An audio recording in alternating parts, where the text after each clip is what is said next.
aking recipe today, yung araw na to. Sana guys, nagustuhan nyo yung aking ginawang adobong nibinarito na may kalamansi.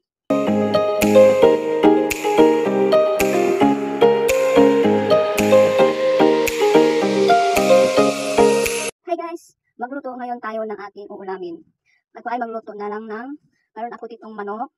Mag-adobo po tayo ng manok guys. Meron akong bagong recipe na ipapakita ko sa inyo. Meron akong patata, ihalo ko po yan.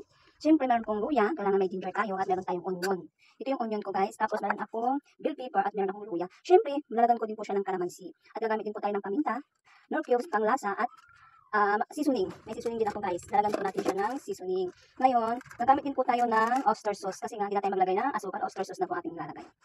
Ang lutuin ko pala ngayon ay adobo. Pero hindi ko pa napakita sa inyo kung ano yung adobo na gagawin ko sa ating adobong manok. Okay? Bago ang lahat guys, huwag niyong kalimutan mag-subscribe.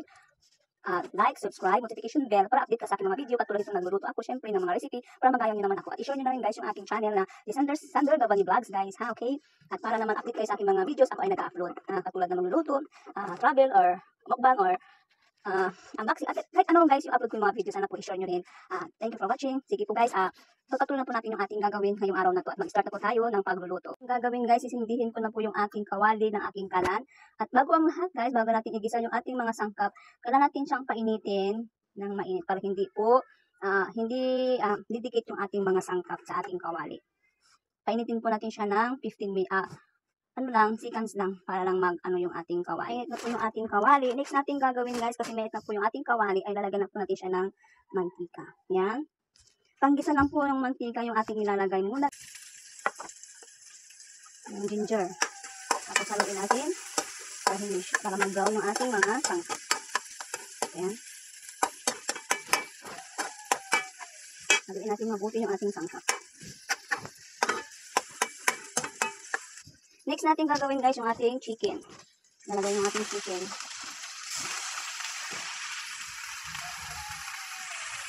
Nalagay natin yung ating chicken.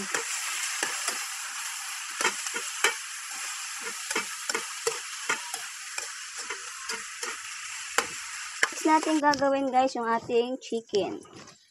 Nalagay yung ating chicken. Nalagay natin yung ating chicken.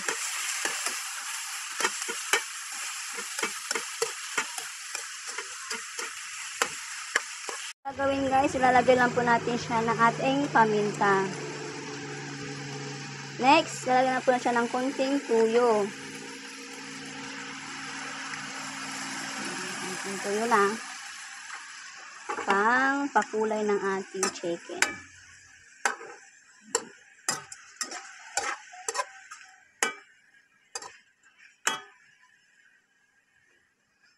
Guys, nahalo ko na po yung aking chicken. Ang next natin gagawin pala guys, lalagyan natin siya ng konting tubig lang, pampalambot ng ating chicken. Ngayon pwede na walang water yung ating chicken kasi matutuyuan po siya ng kanyang sabaw. At para po magiging masarap yung ating chicken, kailangan palambutin po natin yung ating chicken. Lagyan natin siya sabaw para masarap kasi may sabaw yung ating chicken. Yung ating adobong chicken. Okay? Ngayon guys, papalambutin na po yung ating chicken ng ating sinabaw na water. Okay?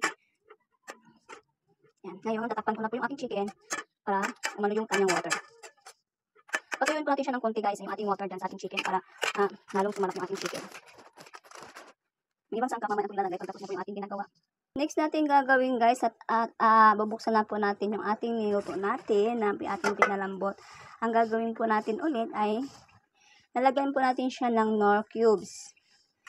Para yung nor cubes ay matunaw na ng kanyang sabaw.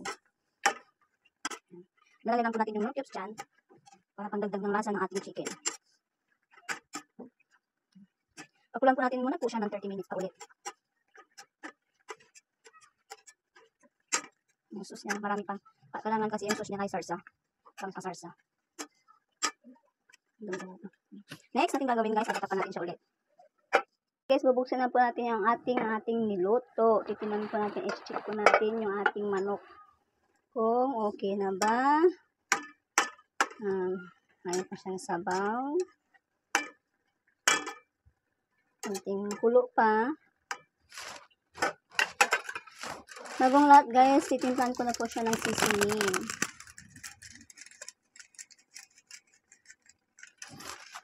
Tapos, ilalagay ko na po yung aking, haluin natin yung ating seasoning.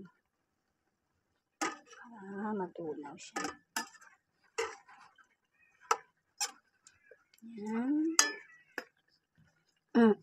Next, ating gagawin, lalagyan po natin yung ating pangpamoy ng ating adobo. Yan.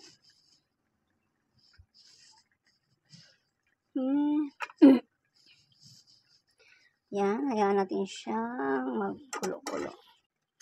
Yan. Kunting ano pa ng tubig kasi kailangan sarsa lang siya. Marami pa siyang sabaw. Kunti pang halo. Yung ating niluto. Yan, okay na. Kunti na yung kanyang sarsa. Yan. Lumikit na yung sarsa. Wow.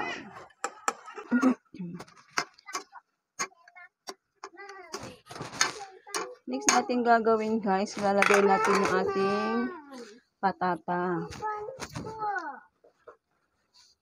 Yan. Ilalagay po natin yung ating next na recipe na patata. At papalambutin po natin yung ating patata dito sa ating adobo. Yan. Ang next natin gagawin guys, lalagay na po natin yung ating oyster sauce.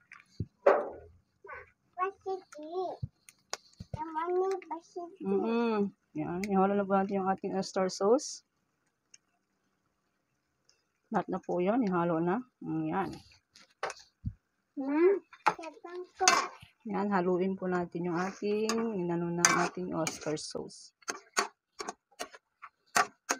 Ngayon guys, tatapan natin siya ulit para sa ating patata. Para palambutin po natin yung ating patata. Okay? 10 minutes lang guys, baka malambot na yung ating patata. At tatakpan po natin ulit yung ating niluto. Next natin gagawin guys, pabuksan ulit natin yung ating niluto natin kasi may nakalimutan tayong ilalagay pala. Ngayon guys, nalagay pala natin itong ang gagamitin ko pala ito guys, hindi suka. Ang gagamitin ko dito ay kalamansi. Ngayon, ang gagawin po natin ay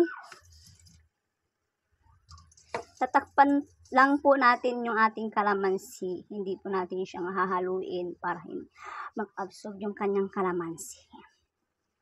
Next guys, tatakpan natin siya ulit. Yan. Okay. Ulit yung ating niluto. Ngayon, okay na. At hahaluin na po natin yung ating adobong manok.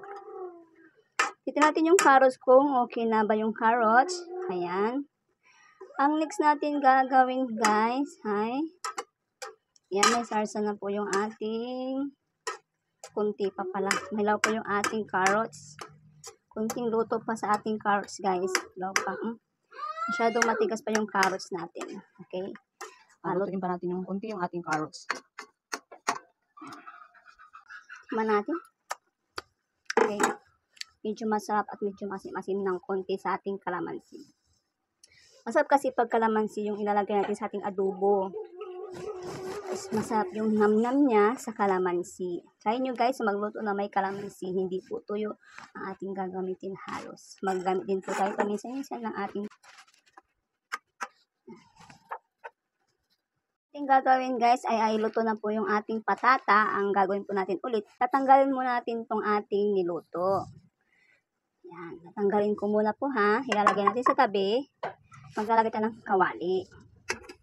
Yan. Ang kawali guys, paiginitin mo natin yung kawali para matanggal yung mga tubig-tubig dyan. Painitin siya ng 5 minutes lang. Yung mainit na po yung ating kawali. Next natin gagawin guys, alagyan natin siya ng mantika. Yan, okay na yung mantika na yan. Medyo madami na. Ang yung mantika guys, painitin natin siya ng konti para hindi didikit yung ating iluto dyan. Ayun guys, yung tinabi nating manok na adobo, ang gagawin ko po dyan, kukunin ko po yung mga manok. Yan. Kukunin ko muna yung mga manok. Pagkatapos, kukunin natin yung mga dito sa ating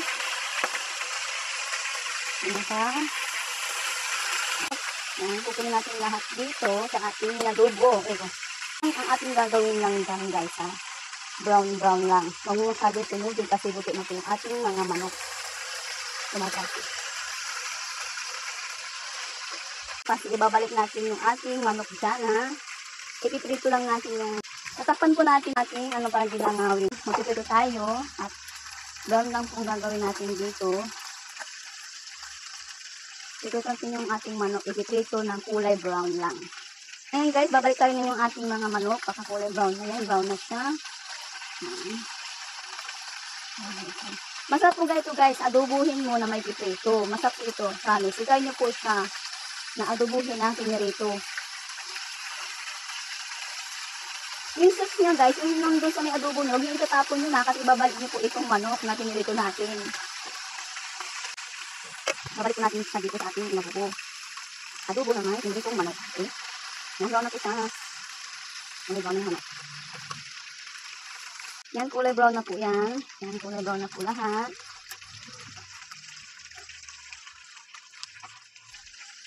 Ngayon guys, sinanggal ko na po yung mga brown. Nilalagay ko na po sa plato. Kasi baka masunog yung ating manok.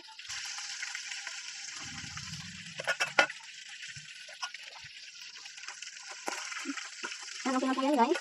Ito na yung ating chicken. Tawin na po natin lahat ng mga chicken. Kasi nakita natin natin ito. Yung kawali ulit. Yan, tatanggalin yung kawali. Ikatabi na po natin siya. Mainit po masyado. Yung ating kawali na may adobo. Yan, ibabalik po natin siya sa kalan. Tapos, haluin na po natin siya. At ang gagawin po natin dito guys, ay ibabalik po natin yung ating manok na pinirito ngayon. Yan, ibabalik na po natin siya sa ating may adobo na may sabaw. Yan. Tapos, pakukulaan po natin siya kahit kunting kulo lang. At okay na. Perfect na yung ating tanghalian. Yan. Yung sarsa niya guys, isama nyo ha. Ihalo nyo mabuti kasi yung sarsa niya. Okay, cat. Sarap. Para siyang ano. Try nyo po ito guys, lutuin sa inyong mga bahay. Sarap-sarap. Ayan. Yan. Ito na guys yung aking adobong manok na pinirito. Na may kalamansi at patata. Okay. Yan. Pakukulan nyo po lang siya ng 10 minutes. Para yung sauce niya bumalik dun sa manok. At yung pinirito din sa kanya at masasama na yung mga lasa nilang dalawa. Okay? Yan. Yan, may sarsa na po siya at gravy. Yan, sarap-sarap. Yan lang guys, yung aking recipe today. Sana gusto nyo yung aking niluto. Perfect. Nalasahan nyo yung kalamansi na mas kalamansi dyan na nilagay natin. Hanggang dito na lang guys yung aking ginawa. Sana nagustuhan nyo yung aking recipe today. Adobo na pinirito na may patata at kalamansi. Thank you guys for watching my videos under Gabani Vlogs guys. At subscribe, subscribe, notification bell para update ka sa aking mga video.